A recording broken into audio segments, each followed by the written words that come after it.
And we're live. So, hello, ladies and gentlemen, and welcome back to the latest episode of the John Doe podcast. Thank you very much for joining us today. And I am joined today by my esteemed guest, Luca Johnson, my good friend who has been on the podcast many times before. Luca is a writer who regularly contributes to various outlets, including notably the Lotus Eaters. So you can follow him there, including some live performances where he's actually in front of the camera, as well as some of his writings, which I highly recommend you check out. So Luca, welcome back to my podcast. Thank you. When you say live performances, I'm just thinking of like turning up on camera and just reciting some like monologue from King Lear or something. But, yeah, you do dance routines, don't you? Yeah, I do. I tap occasionally when I'm feeling ambitious. Yes. Excellent. We all like a bit of vaudeville. Yes, good stuff. And so we are here today to talk about. It's funny, we're talking about, I suppose, the same thing that in our first episode we discussed, which is the absolute state of Britain. And things just seem to be going depressingly downhill. But I think it's important to talk about these things because, as ever, the perspective we're given on events from the mainstream media is just propaganda. And so we're all left now having to make sense of things for ourselves. And of course, we're recording this today, the 3rd of August, 2024, but we're talking about the tragic, disturbing and horrific events of Monday, the 29th of July, and what happened in Southport. So before we kind of discuss and do a bit of analysis, I think I'll just go over the details. By now, I think everyone in the country is aware of roughly what happened. The basic facts are that on Monday, a young man by the name of Axel Rudakubana, who is a 17-year-old son of Rwandan refugees, who we're told was born in Cardiff, stabbed 11 children and 2 adults at a Taylor Swift-themed holiday camp in Southport using a kitchen knife. Now, at this point, 3 of the children have died, and others were left in critical condition. 6-year-old B.B. King and 7-year-old Elsie Stancombe were pronounced dead shortly after the incident, while 9-year-old Alice Da Silva Aguiar died from her injuries in hospital on Tuesday, and the Rwandan, I will call him. I will not admit that he is a Welshman in any meaningful way, has been arrested and charged with 10 counts of attempted murder and possession of a bladed article.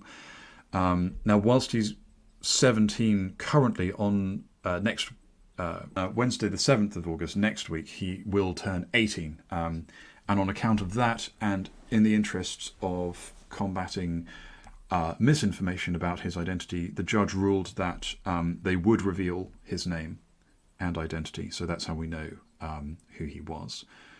Photos have been released of this young man, but of when he was a child, which is strange, though. I think we've also seen the court artist sketch where he looks rather different. And I can't say I'm terribly impressed by the expression on this Rwandan's face. So I think certainly for anyone who is a parent with children, to see this sort of thing happening in Britain is just horrific. It's appalling. It's an absolute travesty. But there's also been, of course, a huge response to this. That we've seen widespread protests, and Luca was keen to kind of come on and talk about his perspective on these, because I think we've seen a pattern of how these responses, where the people of Southport and more broadly the people of England, the British people, are responding and expressing not only their heartfelt anguish and frustration at this situation, but also their just resentment at the British government for allowing this to happen, for allowing a situation like this to occur. And so, yeah, it's been depressing to watch this unfold. But then it's also very frustrating to watch what's happening in the news, where we can see that, the media is helping politicians to reframe what's happening in very dishonest ways. So Luca, what's your take on, what we've seen so far? And in particular, you've been looking at the riots and the reaction of the British people to this. Well, obviously, the first thing to say is that come this young man's 18th birthday, his present should be nothing less than a noose. But unfortunately, we don't live in that sort of society that would give that sort of justice. So we'll no doubt go on to, at the taxpayers' expense, house and feed him in a jail cell for decades to come. Unless, of course, we can get him deported at some time in amongst all of that. But I doubt it. The most important thing to say in terms of the media reaction and Keir Starmer's speech and the calls for calm are the fact that they are, and obviously this is no novel point, but extremely one-sided. The hashtag of two-tier Keir, which I actually think has quite a good energy about it. It's quite a good slogan as they go, is apparent to anyone who has been viewing this situation for a long time now. But it also comes across from out of the very volatile experiences that we've had recently with the foreign wars that we've had, where whether it's been for Palestine or for Israel, you're supposed to get incredibly angry about what has happened over there, whichever side you be on, whether you're, October 7th was the worst thing that's ever happened, or, of course, everything that Israel has done to Gaza since then, right? The whole media messaging is to tell you need to be really, really angry about this, and you should have some sort of moral investment in seeking some sort of justice for these people. Whereas when you look on the domestic front at what is happening to our own people, then the messaging is to the total contrary. And rather it's a case of, look, you need to just let this sort of roll off your back, just privately let the family mourn, stay in your homes, don't cause the state any stress in any meaningful way for the decades worth of policy decisions that has made this something that you have to contend with in your daily lives. And basically just, as we heard those few years ago now, don't look back in anger. That don't look back in anger is still very much the state ordained reaction to how you should deal with these sorts of things. And as we can see from the plethora of riots and protests that are now taking up across the country, it's very clear to me that actually the messaging and propaganda is not cutting through as much as it used to amongst the normies of the public. They see the game more clearly now than they had before. Yes, I agree. And I'm thinking also of the media campaign around the Ukraine war when that first kicked off, and the near hysteria that was generated and actively encouraged by the media around the Ukraine war and around the actions of Vladimir Putin and Russia in their invasion. We were being incited to be furious about this. And, anger was actively encouraged. We were supposed to be outraged. And again, as you say, with, events in Israel and Palestine, there's perhaps less of a uniform take on that. I think the media have at times been kind of confused as to which side they're on. Different outlets kind of going in different directions. But yes, generally speaking, it's, as you say, it's two-tier. There are one set of expectations for how we should feel and respond to horrific violence in other parts of the world. And yet when it happens to our own people, our own children, in our own country, our own homeland, we're told, as you say, as followed the Ariana Grande concert bombing, which also targeted British children predominantly, don't look back in anger. Don't get angry about it. Don't get upset about it. That would be wrong.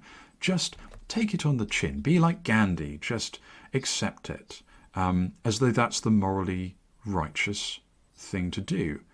And I think it has got to a point where people are not happy with that anymore because it keeps happening. And, it's all very well saying, well, don't get angry about it. But if no one's going to do anything about it, anger is a natural response.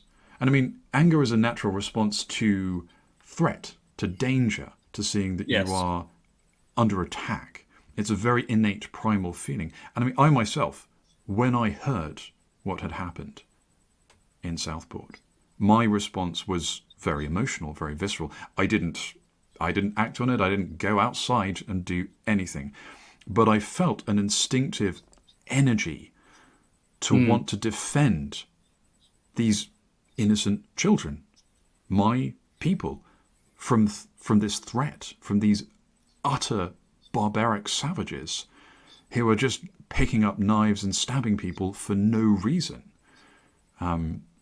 So yeah, it's horrendous that this is happening in the first place.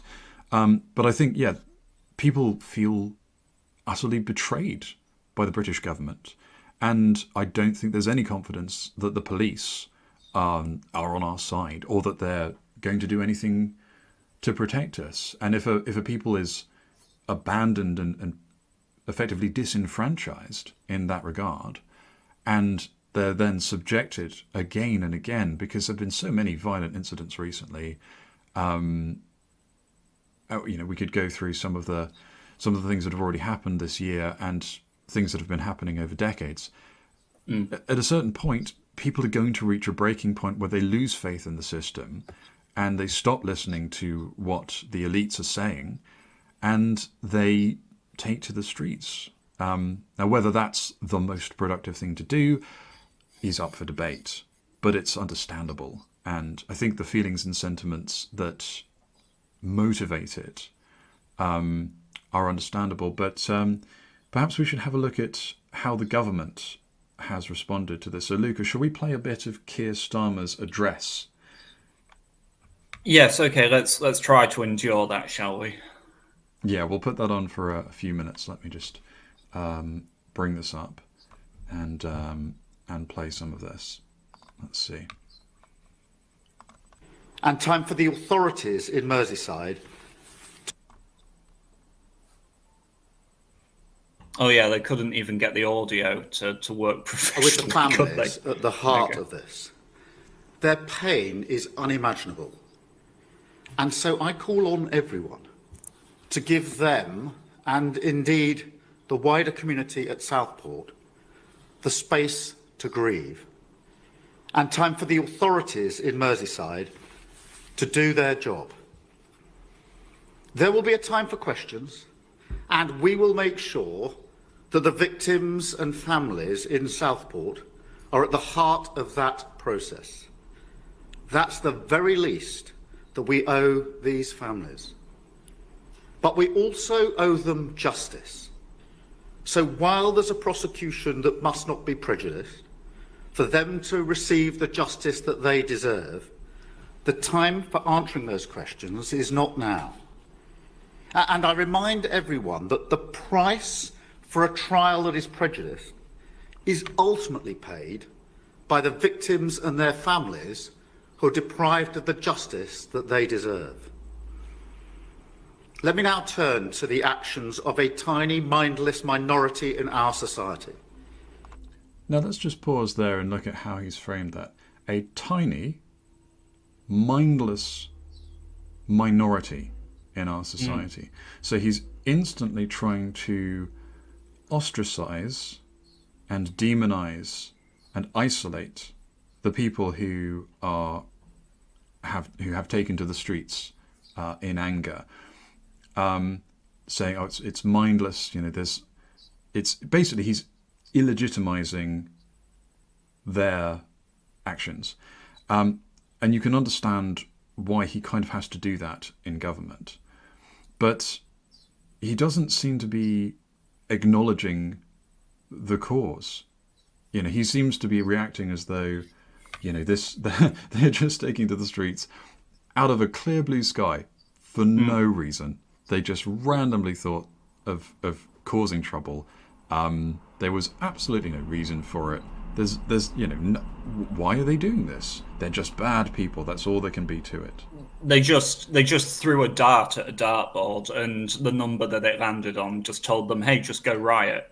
It's just totally random. The only other thing as well to mention about this as well, and really, just listen to the language that he's using, and it's just full of platitudes. There is absolutely, if this incident had happened, say a month before the general election, there's absolutely no reason to believe that Rishi Sunak's speech in reaction to this would have differed in any meaningful way whatsoever. No, I think that's a very good point. It's not as though this is bashing Labour as though the Tories were any better. But this is the thing, right? Keir Starmer, throughout the entire election cycle, his entire spin, not that it really actually garnered him any popularity, as we know, obviously, fewer votes than Corbyn, but this isn't a conversation about the general election. All to say is that he has no grassroots mandate, right, to be Prime Minister, and yet his entire campaign was based on the premise that Labour was about the party of change, right? Not in any direction, but that we were just going to somehow change, with the Labour Party. We were going to turn away from the corruption, right, and all the sort of entrenched divisions in society. But when push comes to shove, no matter how Starmer purged the more radical left-wing elements of the Labour Party, he is still very much their creature, because the actual problems on a grassroots level that have led to all this are fundamentally just problems that he for ideological reasons can't accept are problems, which is such things as demographics, alienation, multiculturalism, and all of these things, these sacred cows of his ideology that he simply can't criticize. So let's watch a bit more of the speech. Because in the aftermath of this attack, the community of Southport had to suffer twice. A gang of thugs got on trains and buses, went to a community that is not their own, a community grieving the most horrific tragedy, and then proceeded to throw bricks at police officers who just 24 hours earlier had been having to deal with an attack on children in their community. Now again, I'll pause it because, again, it's very interesting how the Prime Minister is framing this. He's making it out that the people of Southport are now being victimised by the protesters. The protesters are now almost as bad as the Rwandan who went around and stabbed their children. He's placing them almost in the same boat as, this maniac went on a rampage, but now the protesters, they're they're also victimizing these poor people in Southport, and they were grieving and they've had such a hard time. And of course, I care, I'm on their side. And, the police as well. People are throwing rocks at the police. I don't recommend that anyone throws rocks at police. But again, he's acting as though there's absolutely no cause for this. There's no reason why this is happening. He's just, within his paradigm, he is frustrated because he just can't understand. He can't make sense of it, because in his world, there is no legitimate grievance for these working class, mostly English people, to be so outraged and frustrated and angry and enraged that they would resort to such measures. And I suppose one point of comparison that's interesting here is that during the Black Lives Matter riots in 2020, Keir Starmer, and there is a photograph of him doing this, knelt for Black Lives Matter, and I believe he was next to Angela Rayner, and they both took the knee to show their support for the Black Lives Matter movement. Now, of course, we were all told about these mostly peaceful protests by reporters whilst cities burned literally behind them. There was mass looting, lots of people were killed, many more were injured. It was absolute anarchy, and moreover, this was in 2020, in the height of the first year of the pandemic, the COVID lockdowns. And yet everyone was saying, oh, well, it's fine to break all of the lockdown restrictions and the social distancing because this is a much more important issue. Completely incoherent. And so it's interesting how for that cause, and I'm sure people can think of various other causes, the regime seems to approve of protest and even violent protests and apologizes for them. The media too. But when it comes to this particular cause, when it's this way round, again, two-tier Starmer, two-tier Keir, when it's this way round, and it's the British people who have been driven to that extreme that their only recourse is to express their sentiments by taking to the streets and engaging in violent actions, for some reason, they are subjected to a different standard. Well, it's a remarkable framing as well for him to say that these rioters, these people came from a community, into a community that was not their own, right, and made it harder for the people of Stockport. So if some British people had perhaps got on the train from Liverpool or Manchester and gone to Stockport, that was somehow, crossing some boundary that they otherwise simply, English people traveling within their own country is somehow breaching from one community into another. But a random Rwandan son of immigrants coming and knifing children to death is not, he doesn't frame that as an attack from one community onto another, right? So there's, again, in there's a paradox, right? He can frame certain people as within communities, but not others, because really what he would, as most people, sort of on our side of the argument are doing, we're basically saying this is sort of an endemic problem with community, immigrant communities that haven't integrated, don't respect us, and actually hate us. Whereas he's not willing to do that. He's only willing to frame communities as far as just the people who happen to occupy neighbouring cities or neighbouring towns, right? No matter what their makeup is. Exactly. It's a complete double standard. And as you say, the English people from nearby towns are not part of this community, but the Rwandan refugee is just a man from Cardiff. He's just a Welshman because Yes. he was born in Wales. So let's carry on. And make no mistake, whether it's in Southport, London, or Hartlepool, these people are showing our country exactly who they are. Mosques targeted because they're mosques. Sorry, what was that, Keir? Mosques targeted because they're mosques? And there's nothing more to it. Just randomly, you spin the Rolodex and, okay, mosques, we're doing mosques, right. Last week it was churches, the week before it was synagogues. We're just doing, no reason. There's absolutely no reason why the indigenous people of Britain would have any axe to grind with the Muslim community in Britain. They've never done anything against the British people. We've got kebabs. Everyone loves the diverse range of food that you can now have. Like, why would people have a problem? I can't understand it.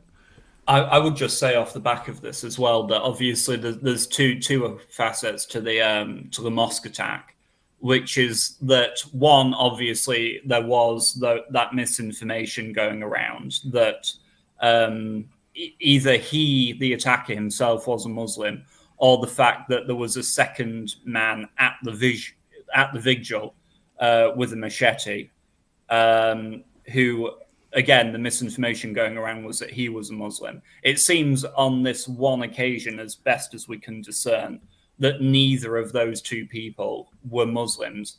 However, it's a consequence, of course, of the cry wolf going around, where every single time in the past, the mainstream media, whether it be the newspapers or, of course, the actual TV stations, have tried to hide the identity of an attacker. 9 times out of 10, it has always been the case that it was because it was someone with a very Islamic-sounding name, right?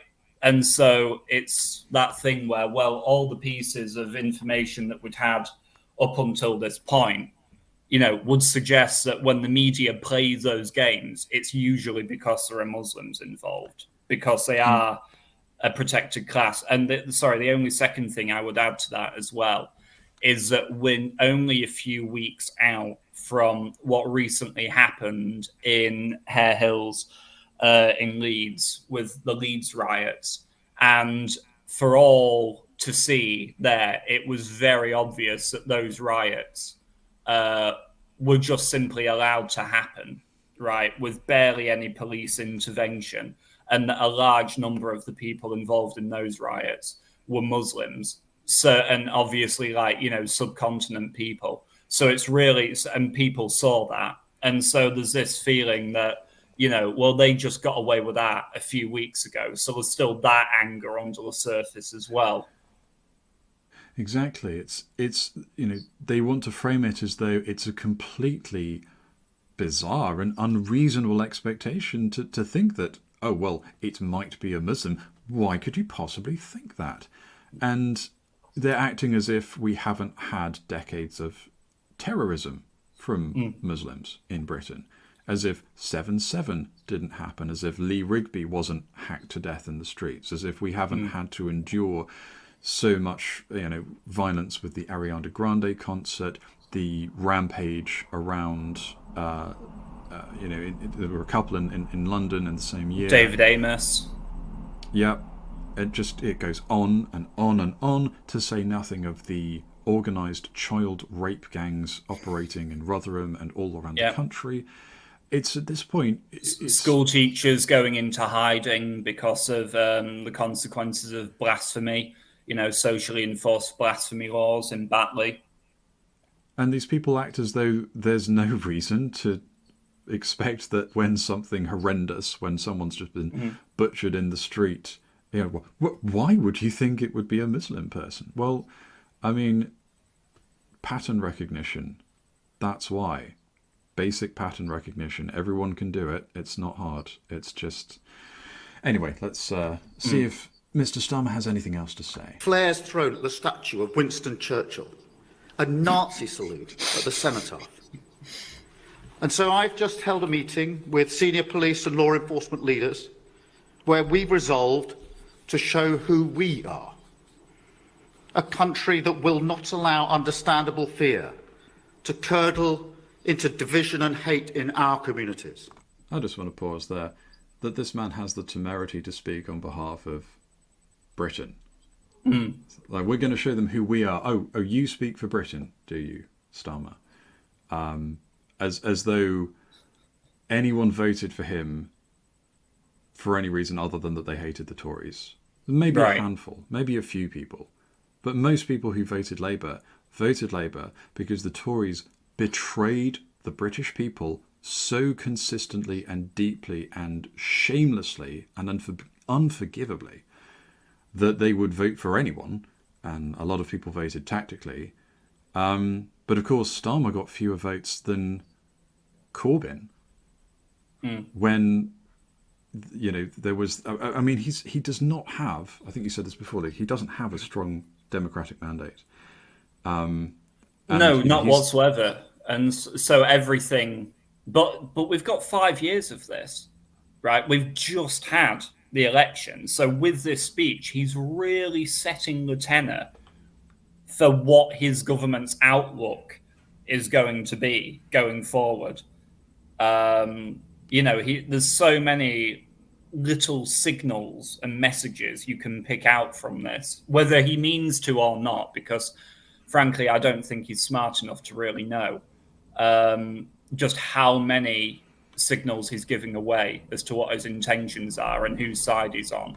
But he is. And it's remarkable as well, because what you were saying earlier about the fact that he knelt for BLM, right? And yet here he is now with no sense, clearly no internal sense of contradiction, talking about, oh, it's awful. Did you see these things happening near the Winston Churchill statue? It's like, well, Keir, the last time the Churchill statue came under threat and they vandalized it and wrote racist across it, you took a knee for them and said, yeah, these guys have a point, actually. So again, it's just, look, and that's not even me, making a moral judgment about Churchill himself, but just from his internal worldview, it's just so obviously nonsensical, so obviously just, blows with the wind of whichever progressive or minoritarian stack he needs to support on this particular day. Exactly. He's a transparent hypocrite. We'll play a bit more of this, and then I think we should also have a look at Nigel Farage's response. So let's see a little bit more of who Keir Starmer wants to tell us that he and his cabinet, at least, really are. And that will not permit, under any circumstances, a breakdown in law and order on our streets. I've got to pause it again. They're not going to permit a breakdown of law and order on our streets. Well, I mean, maybe we should give them a few months to try to clean up knife crime and the general disorder and the other, rioting from other communities, non-British, non-English communities. But I mean, for goodness sake, we don't have very much in the way of law and order in this country anymore. And a lot of the time the police are too busy knocking on people's doors to intimidate them for saying what the government deems to be politically incorrect things on the internet. They're spending too much of their time doing that to actually bother doing something about knife crime or anything else that actually impacts people's lives. So the fact, sorry, I was just going to say, let's give him 6 months and see if knife crime goes down. But I'm not holding out any hope. No, the fact that this press conference exists in and of itself, when clearly no such press conference was felt to be required during what was going on in Leeds, speaks in and of itself, right, about where his priorities are and which communities he's serving. Exactly. They wouldn't want to draw attention to certain immigrant populations descending into anarchy in the streets, and the fact that they weren't doing a very good job of maintaining law and order, because that might make these communities be seen in a less than favourable light. And yet when it comes to who are ostensibly his own people, he is keen to demonise them and to pathologise them and to make out like there's no legitimate reason for people to have a grievance of any kind. Now let's carry on with the video. because let's be very clear about this. It's not protest. It's not legitimate. It's crime, violent disorder, an assault on the rule of law and the execution of justice. And so, on behalf of the British people, who expect their values and their security to be upheld, we will put a stop to it. I want to thank all of the police officers across the country who have already, as they do so often, stood up to intimidation and violence in the past few days. Again, framing as the victims of this, the police force, and speaking on behalf of the British people, the British people themselves are now the victims of themselves for having got so angry that they took to the streets and wanted to protest because the police and the government are doing nothing to keep our countries safe and protect us from third world savages who have just been mass imported for no ostensible reason. And there was a report a few months ago that showed conclusively that there is zero economic benefit to mass immigration. It's been a net drain. So people such as Stephen Fry, who some years ago were trying to be apologists for mass immigration policy by saying, oh, but they contribute to the economy. These people have blood on their hands. And I really mean that. The way I see this, the pro-immigration lobby and the people who attack anti-immigration, especially people who oppose immigration from the third world, countries like Rwanda, those people have blood on their hands. What happened at Southport is just another coat of blood on the hands of these people who clearly prefer that our own children are hacked to death in the streets than that we dare consider the possibility of removing the sorts of people who have shown themselves again and again to be violent and to be unsafe and to be completely incapable of being integrated into a first world civilized society. Right. I mean, Keir Starmer just there saying, oh, this is an assault upon, British law. This is an assault upon, our values. It's like, well, I would have thought that the more insidious transgression against the integrity of British law would be importing millions of people who don't agree with it or don't care about it or don't respect it. I'd have thought that would have been the thing that more likely to threaten its integrity than one riot in Southport. But, I guess we'll just have to spin the bottle and see which one had the better impact. So should we have a look at Nigel Farage's response to this as well? Sure. It's a very short clip, so let's just go onto this tab and see what Farage had to say in response. So the Prime Minister tonight reacting to what has happened over the course of the last 48 hours. His conclusion, very simple, it's all the far right, as if they're causing all of the problems. No, the far right are a reaction to fear, to discomfort, to unease that is out there shared by tens of millions of people. Let me be clear. I don't support street violence. I don't support thuggery in any way at all. But I'm worried, not just about the events in Southport, but about societal decline that is happening in our country. Law and order, folks, on our streets is breaking down. This Prime Minister hasn't got an earthly clue how to deal with it. We need to start getting tough. We need to use stop and search, regardless of the colour of the skin of anyone that gets stopped. We need tougher prison sentences for anybody carrying a knife. We need folks to get real. Because I tell you what, what you've seen on the streets of Hartlepool, of London, of Southport is nothing to what could happen over the course of the next few weeks. Let's have proper law and order. But Mr. Starmer, just to blame a few far-right thugs to say that's the root of our problems doesn't work. What do you think, Luca? Well, it's not too impressive, is it?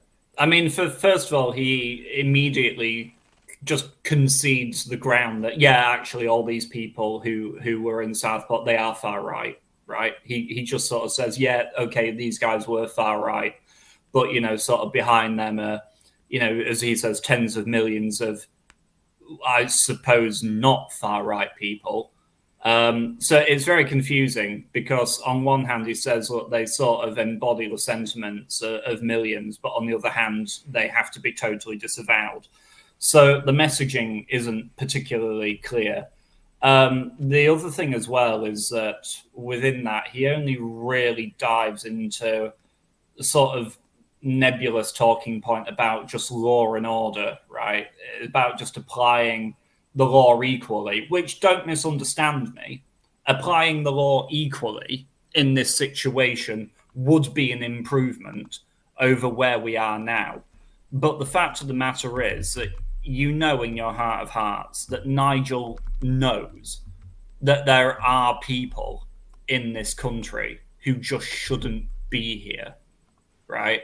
And rather than talking about that or mentioning the fact that this is a logical conclusion of decades of mass immigration, he just sort of deflects over to knife crime. But this is a very flimsy point because when in the Victorian era, right, people are going around far more armed as the British citizens than they are today, whether it's with a revolver or a knife or a cane sword or whatever they might have. This sort of thing just wasn't happening, right? You had enormous poverty in the 1930s. Britain went through its own Great Depression, right? It's not just the case that poor living conditions and poverty naturally translates into crime in this country. This is very much the case of problems that have been accentuated by a new class of foreign imports that behave in this way because that's how they would behave and resolve matters in their own countries. And again, as I say, just for Nigel not to even address the immigration question in this short little speech, I find very flimsy and not a very robust or strong start for his sort of work building reform for the next 5 years until the next election. Yes, I agree. It does seem weak from Nigel. It's a disappointing performance. And yes, he just seems to be, defaulting to, as you say, we need stop and search, as though that's the problem. And he's reluctant to address the root cause of crime, the levels of crime that we've been seeing, this particular crime and all the crimes like it. And I don't know if that's because his lawyers have advised him to, if that's because he is afraid that if he oversteps, if he says too much, then perhaps the Gestapo will come for him. Perhaps they will use the Equalities Act 2010 or something if he makes certain connections. And he's just very keen to say, of course, I don't endorse violence. And, it's kind of understandable that he would want to just put that in there just to make sure no one can come for him and, say, Farage is encouraging this. He's inciting racial tensions and so forth. But yeah, it doesn't seem like a very strong response from Nigel. And I mean, the simple fact is, if the government had listened to Enoch Powell and what the British people had asked for, the British people on behalf of whom Enoch Powell spoke, those 3 little girls would not have been stabbed to death last week. They would still be alive. And the other 8 young children and 2 adults would also not have been stabbed to death. But because the British government ignored Enoch Powell and the wishes of the British people, who asked again and again in every poll ever taken to end mass immigration, particularly from the Third World, because of that, British children are now dead and wounded. This is the cost of allowing mass immigration from the Third World. And anyone who condemns the British people for opposing mass immigration is saying that they believe that we should just shut up and pay that price in the blood of our own children, and that they would prefer that we sacrifice our children on the altar of human rights rather than stop importing third world savages and start sending them home. And I mean, with Rwanda, I mean, anyone who's remembers what happened 3 decades ago, or if you've perhaps seen the movie Hotel Rwanda, might have some idea. This is a country where hundreds of thousands of people used machetes to hack their neighbours to death. Hundreds of thousands of people they weren't just murdered, they were brutally hacked to death by machete.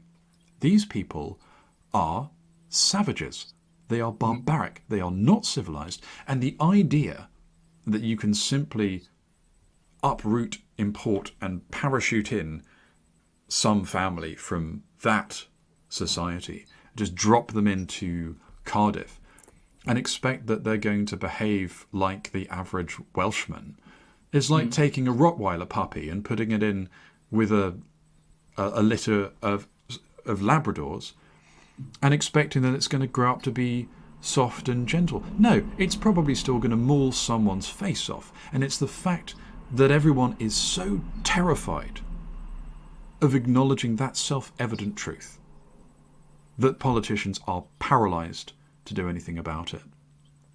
And because of that, and until there is a change in that, we are forced to watch as more and more British people, men, women, and children, are butchered in the street. Yeah, it's unforgivable. It's no King of England, genuinely, no King of England ever committed an act of treason comparable to what we have suffered in recent decades from our own brilliant democratically elected governments.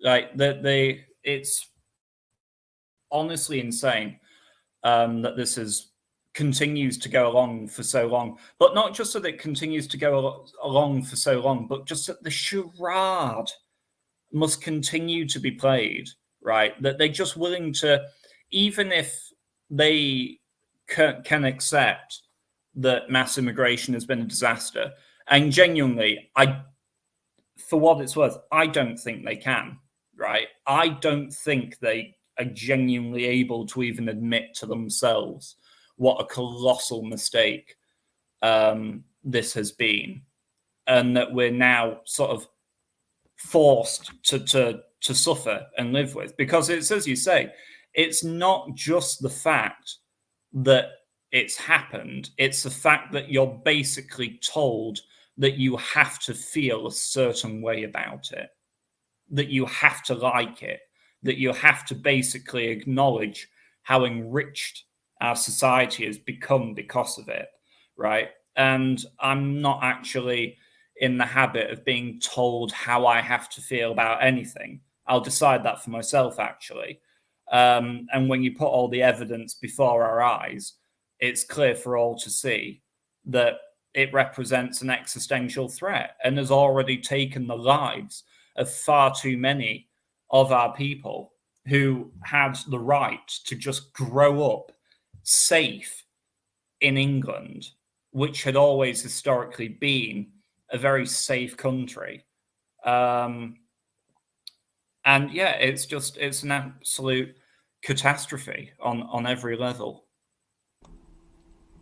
And it's just a shame as well that Nigel Farage isn't able to really say anything powerful in response to this. As you say, he misses the opportunity to call out the real cause for this, which is mass immigration.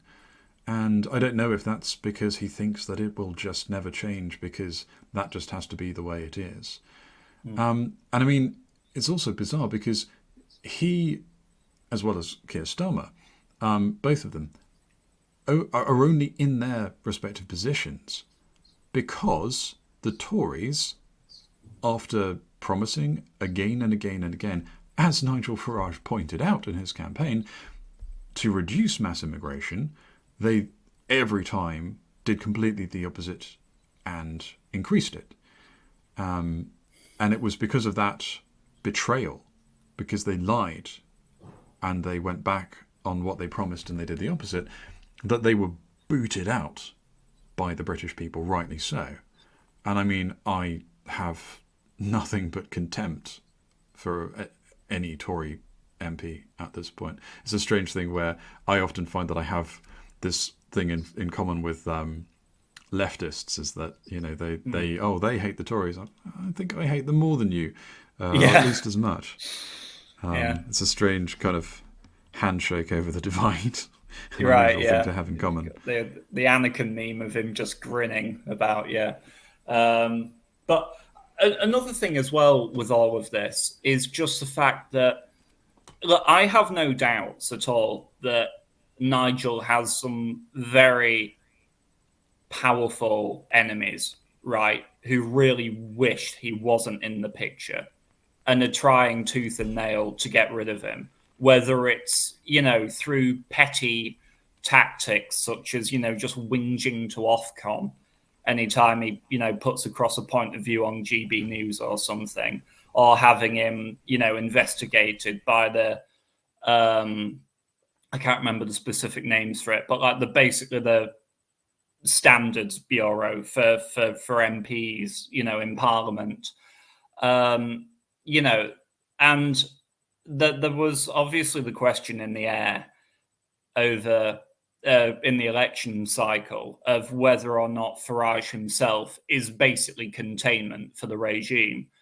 But obviously, I think a lot of people misinterpret containment as simply, you know, as if Nigel's just sort of on their payroll, right? He's just there to talk about things within the parameters that they socially accept. And that's all it is, right? He's basically one of them, but pretending not to be.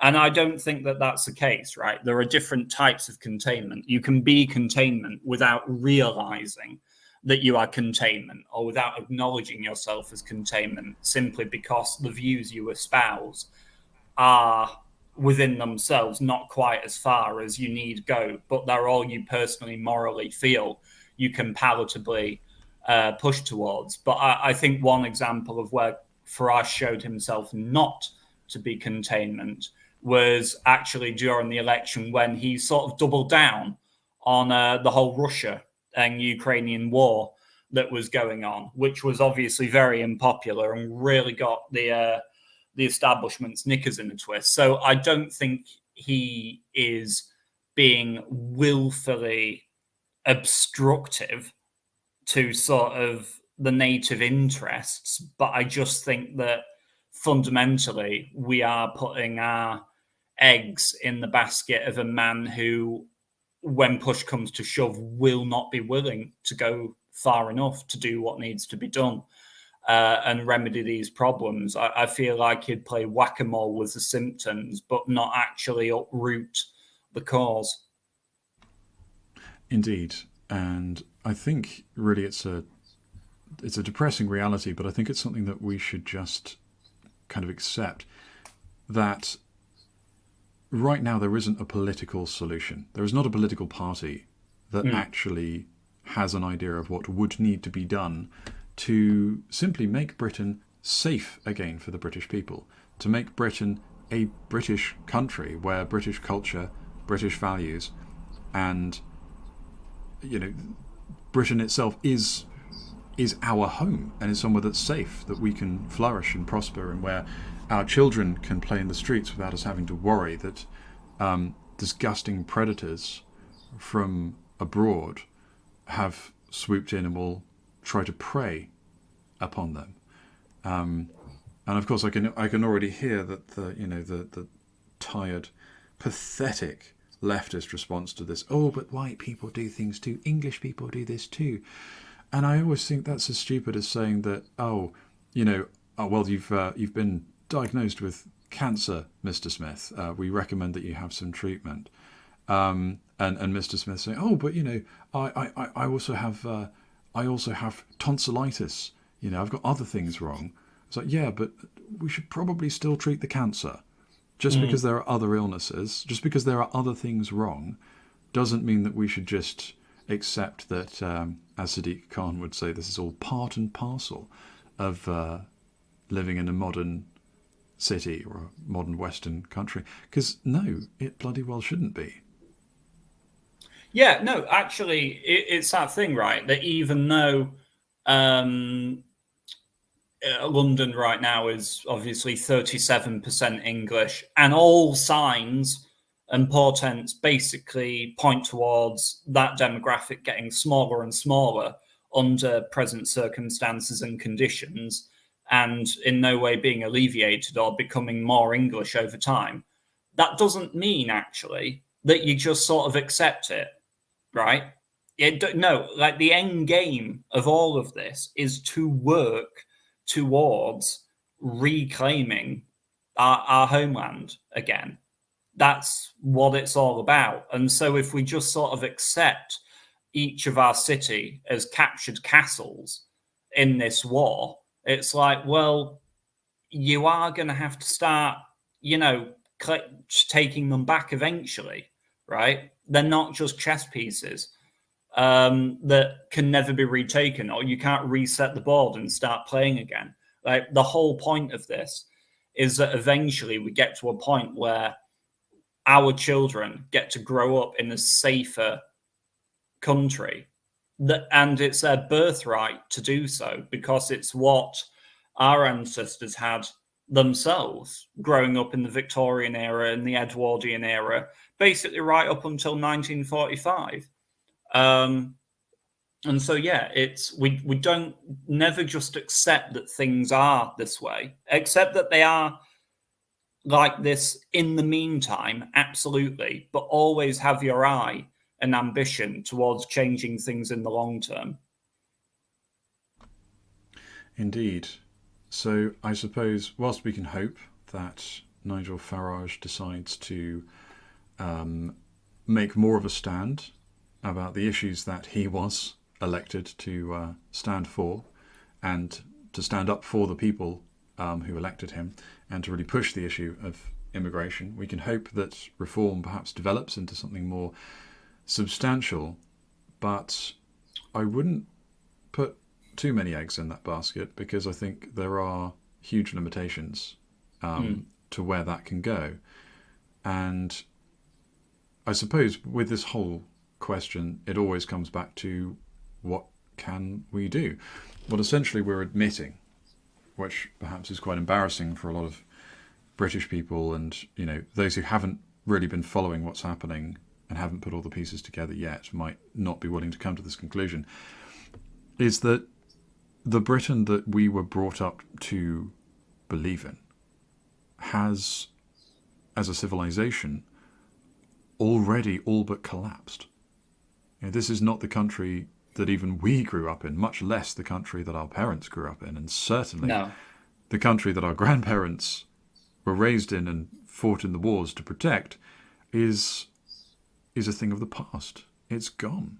The society is gone. The communities have completely broken down. People have moved and been scattered to the winds.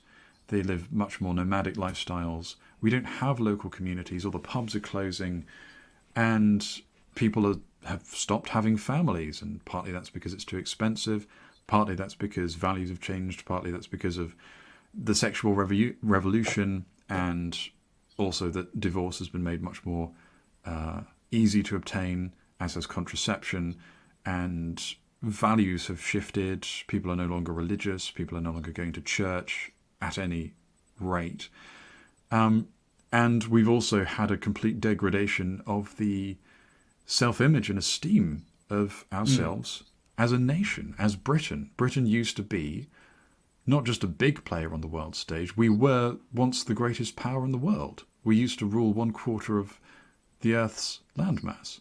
And now we seem to have been not only reduced in power, but we also seem to have been systematically demoralized and made to feel bad about ourselves, made to feel bad about our past, made to feel that any form of standing up for ourselves and standing up for our country and our people and wanting to defend them and our children against anyone else in the world can only be described as abject bigotry and racism and this and that and all the slurs, all the demonizing language that the media and the government and their minions like to use to dehumanize us. And ultimately, it is psychological and emotional abuse. It is gaslighting. And we have to stand up to it. And I suppose if you can't do anything else, the place you've got to start is through the power of Logos, trying to speak the truth about what's happening. And that's really what I'm hoping that we've managed to do to some extent in this podcast, Lucas. So we've just hit an hour. I think we've had a good conversation and a good go at addressing this issue. Do you have any final thoughts? Only to echo your own sort of excuse me, your own ending thoughts. And I actually have a quote here because I'm writing an article right now, and I've been reading through some stuff, and I got really drawn to this quote from The Lord of the Rings. And it hit me in quite a profound way because, not to use a meme, but I thought, oh my God, it's literally me. So this is from the character of Faramir, and he just says that we are become middle men of twilight, but with memory of other things, right? And that's where we are on the line of our own civilization. We're middle men. We're not born in the same mold of the great heroes of past ages, like Wellington or Drake, right? And this is the twilight realm, right? This is the twilight phase of our civilization. Night is descending on it, but still we have the memory of other things. We have the memory of all of our past glories and victories, and we're sort of left in a position where we have to ruminate upon our past greatness. But if there is anything that The Lord of the Rings teaches us, it's that actually through characters like Faramir, by trying to rekindle in our own individual circumstances that old flame of heroism, by trying to be a good member of the community, by getting stronger, by learning more, by becoming wiser, by being able to hold that strong moral compass and point out the injustice of what's being done to us, we do actually still have a fighting chance to put some good out into the world, right? This isn't just all of a sudden we can achieve nothing. No, you do have the power to achieve something. We all do, but it will be slower than it perhaps would have been in previous centuries. But still, that doesn't mean that we should subsist in trying. Indeed. And if I could perhaps just add another quote from The Lord of the Rings, from Tolkien, to end on, it would be from Samwise Gamgee, to say that there is still some good in this world, Mr. Frodo, and it's worth fighting for. So, Luca, thanks very much. Where can people find your content and more about your stuff? Oh, well, you can find me on X at Amiable Argument. I don't really use the podcast anymore, but that's the username, and there's no point to change it at this point. And from there, you can find my links to all of my writings across, across various platforms. Okay, and I encourage people to check out Lucas' articles and his appearances on the podcast of the Lotus Eaters. Thank you very much, everyone, for joining us again today. And I hope this has been an interesting and useful conversation. I will be endeavouring to put out more podcast episodes in the near future. So please, if you haven't already, like and subscribe to the podcast. Please share this with anyone who you think might be interested. For those members of MI5 or other intelligence agencies who may have been joining us today just to have a look and to see what we're up to, I must emphasise that we do not, of course, on this podcast endorse any form of law breaking, disorder, violent protest, or anything else illegal. We do not endorse anything of the kind. So there it is. Thanks, everyone. Thanks very much, Luca. Until next time. Bye for now.